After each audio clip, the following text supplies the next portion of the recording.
السلام علیکم دوستو جب سے اسرائیل اور حماس کے درمیان یہ خطرناک جنگ شروع ہوئی ہے تو تب سے دنیا بھر میں رہنے والے لوگوں کی طرف سے سب سے زیادہ جس شخص کے بارے میں سرچ کیا جا رہا ہے یہ وہی شخص ہے کہ جس کو ویسے جانا تو ابو عبیدہ کے نام سے جاتا ہے، مگر اس شخص کا اصلی نام کیا ہے نہ تو یہ کسی کو پتہ ہے، اور یہ شخص اصل میں کیسا نظر آتا ہے یہ بھی کسی کو نہیں پتہ۔ تو جس شخص کے بارے میں دنیا بھر کے لوگ آج جاننا چاہتے ہیں اور جس شخص کی تلاش دنیا بھر کے لوگ آج کر رہے ہیں، اس کی تلاش تو امریکہ اور اسرائیل پچھلے 17 سال سے کر رہے ہیں، مگر اس لمبے پیریڈ میں ان کی ہر کوشش ناکام ثابت ہوئی ہے۔ اپنے پورے چہرے کو ایک لال رومال کی مدد سے کور کر کے اور لباس کے طور پر ایک وردی پہن کر یہ شخص کچھ پل کے لیے اچانک سے ٹی وی کی سکرین پر ظاہر ہوتا ہے، اور بس ان کچھ پلوں میں ہی پوری دنیا میں نیوز کے ذریعے سے افراتفری کا ماحول پیدا ہو جاتا ہے، اور وہ اس لیے کیونکہ شروع سے ہی فلسطین اور اسرائیل کی اس جنگ میں ابو عبیدہ فلسطین کا چہرہ بن چکا ہے۔ غزہ کے اندر کیا چل رہا ہے، حماس کے لڑاکے کس طرح سے لڑ رہے ہیں، کس کو کتنا نقصان ہو رہا ہے، یہ سب کچھ ابو عبیدہ کی طرف سے ہی بتایا جاتا ہے، چاہے حماس کی طرف سے کوئی اعلان کرنا ہو، اسرائیل کو کوئی وارننگ دینا ہو یا پھر کوئی ڈیل وغیرہ کرنا ہو، ہر کام ہی ابو عبیدہ کی زبان کے ذریعے سے ہوتا ہے۔ دوستو ویسے تو ابو عبیدہ فلسطین کے علاقوں میں پہلے سے ہی کافی مشہور تھا، اور بڑے شوق کے ساتھ ہی فلسطین کے لوگوں کی طرف سے ابو عبیدہ کو سنا ہی جاتا تھا، مگر باقی دنیا میں اور اسپیشلی عرب کے ممالک میں ابو عبیدہ پچھلے 1-2 مہینے سے کافی مشہور ہوا ہے۔ فلسطین کو سپورٹ کرنے والے لوگ عرب ممالک میں اس انسان کو ایک ہیرو کے طور پر یا پھر یہ کہیے کہ ایک سمبل کے طور پر پریزنٹ کر رہے ہیں، اور سوشل میڈیا کے اوپر اس طرح کی بہت ساری ویڈیوز وائرل ہو رہی ہیں کہ جس میں دیکھا جا سکتا ہے کہ بڑے لوگ تو بڑے لوگ بلکہ چھوٹے چھوٹے بچے بھی ابو عبیدہ کے بارے میں باتیں کر رہے ہیں یا پھر اس کی طرح گیٹ اپ لے رہے ہیں، مطلب اس کی طرح کا لباس اور ماسک وغیرہ پہن کر سڑکوں پر گھومتے ہوئے نظر آ رہے ہیں۔ اور اس وقت ابو عبیدہ نہ صرف فلسطین کے مسلمانوں کے لیے بلکہ امت مسلمہ کا ہیرو بن چکا ہے، ایک ایسا نوجوان کہ جس نے اسرائیل کی نیندیں حرام کر دی ہیں۔ اسرائیل کے ہر فوجی کے کانوں میں ابو عبیدہ کی گرجدار آواز سنائی دیتی ہے۔ یہودیوں کے لیے موت اور خوف کا پیغام ابو عبیدہ آخر ہے کون کہ جس کی ایک دھاڑ سے یہودیوں کے دل ڈہل جاتے ہیں۔ تو دوستو خوف اور وحشت کو اپنا غلام بنانے والا ابو عبیدہ کہ جس کی للکار اور دھاڑ سے 90 لاکھ یہودی کانپتے ہیں، اور جو آج کل مسلمانوں میں اسامہ بن لادن سے بھی زیادہ پاپولر ہے۔ ابو عبیدہ کا نام تو عرب دنیا میں پہلے بھی سنا جاتا تھا،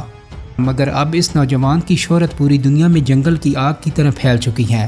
اور آج ابو عبیدہ کے نام سے بچہ بچہ واقف ہے۔ ویسے تو ابو عبیدہ کے متعلق گوگل اور ویکیپیڈیا پر بہت ہی کم معلومات موجود ہیں، مگر بہرحال اس کے بارے میں جو معلومات ہم نے اکٹھی کی ہیں وہ ہم آپ کے ساتھ ضرور شیئر کریں گے۔ دوستو ابو عبیدہ 25 جون سن 2006 کو پہلی بار حماس کے ترجمان کے طور پر سامنے آئے، جبکہ آج پوری دنیا کے مسلمان حتیٰ کہ غیر مسلم بھی ان کی ایک جھلک دیکھنے کی دیوانے ہیں۔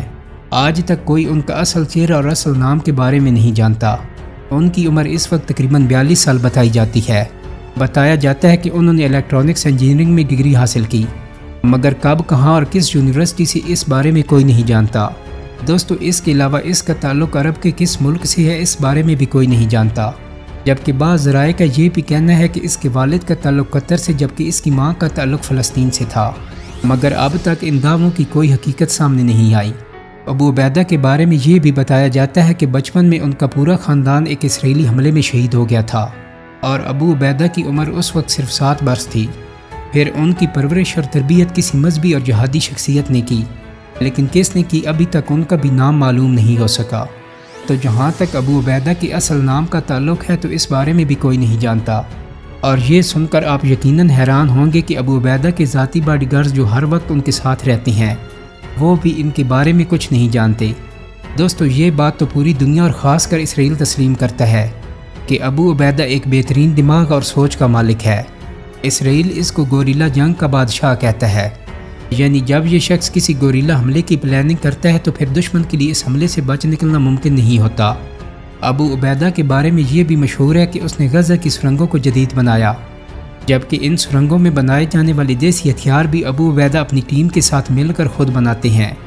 اگر آپ لوگ کچھ وقت پیچھے جائیں تو فیس بک اور ٹویٹر جیسے سوشل میڈیا پلیٹ فارمز کے اوپر ابو عبیدہ کا اپنا اکاؤنٹ بھی ہوا کرتا تھا، مگر اسرائیل نے اس کو بین کروا دیا۔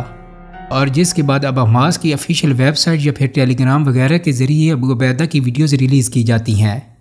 دوستو ابھی کچھ دن پہلے ہی اچانک سے اسرائیل کی فوج کی طرف سے ابو عبیدہ کو لے کر ایک بڑا دعویٰ بھی کیا گیا تھا کہ جس میں کہا گیا تھا کہ وہ لوگ اس بات کو جاننے میں کامیاب ہو گئے ہیں کہ آخر یہ ابو عبیدہ ہے کون۔ مطلب ان لوگوں نے ابو عبیدہ کی اصلیت جان لی ہے، اور باقاعدہ اسرائیلی آرمی کی طرف سے سوشل میڈیا پر ایک فوٹو بھی اپلوڈ کیا گیا تھا کہ جس کے بارے میں کہا گیا تھا کہ یہی ابو عبیدہ ہے۔ لیکن دوستو لوگوں نے اسرائیل کے اس دعوے کو زیادہ سیریس نہیں لیا، اور اس کے پیچھے وجہ یہ تھی کیونکہ سن 2014 میں بھی ایک بار اسرائیل نے ابو عبیدہ کو لے کر اس طرح کا دعویٰ کیا تھا، اور اس وقت بھی اسرائیل کی طرف سے باقاعدہ ایک فوٹو اپلوڈ کیا گیا تھا اور کہا گیا تھا کہ ہم لوگ ابو عبیدہ کی اصلیت جان چکے ہیں اور یہی ابو عبیدہ ہے۔ اس کے علاوہ سن 2008، سن 2012، سن 2014 اور حتیٰ کہ ابھی جو جنگ چل رہی ہے مطلب کہ سن 2023 والی، تو ان چاروں ہی موقعوں پر اسرائیلی آرمی کی طرف سے ابو عبیدہ کے پورے گھر کو اڑا دیا گیا، مگر چاروں ہی بار اسرائیل ابو عبیدہ کو ختم کرنے میں ناکام ثابت ہوا۔ دوستو ابو عبیدہ وہ شخص ہے کہ جس نے اسرائیلی فوج سے ایک وعدہ کیا تھا، اور وہ وعدہ یہ تھا کہ تم اور تمہاری فوج سب کے سب واپس تھیلوں میں جاؤ گے، اور آج ابو عبیدہ اپنے اس وعدے میں کامیاب رہے۔ سوشل میڈیا پر آپ نے اسرائیلی کرنل کی وہ ویڈیو تو دیکھی ہوگی کہ جہاں ایک فوجی افیسر کہہ رہا ہے کہ مردہ خانوں میں جگہ نہیں اور فوجیوں کے لیے تابوت نہیں، اور مجبوراً فوجیوں کو تھیلوں میں رکھنا پڑ رہا ہے۔ دوستو اگر مختلف ممالک میں ابو عبیدہ کی شہرت کا جائزہ لیں اور سب سے پہلے ترکی کی بات کریں تو لوگ ابو عبیدہ کو ارطغرل اور عثمان کے جانشین کے طور پر یاد کر رہے ہیں۔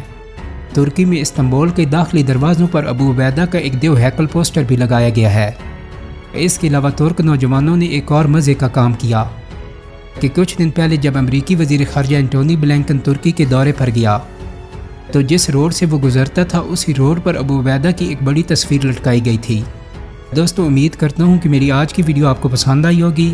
اگر ویڈیو اچھی لگی ہے تو اس کو لائک اور شیئر کر دیں۔ میرے چینل کو سبسکرائب کرنے کے ساتھ ساتھ بیل آئیکن کو بھی کلک کر دیں تاکہ آپ کو میری آنے والی مزید ویڈیوز کے نوٹیفیکیشن ملتے رہیں۔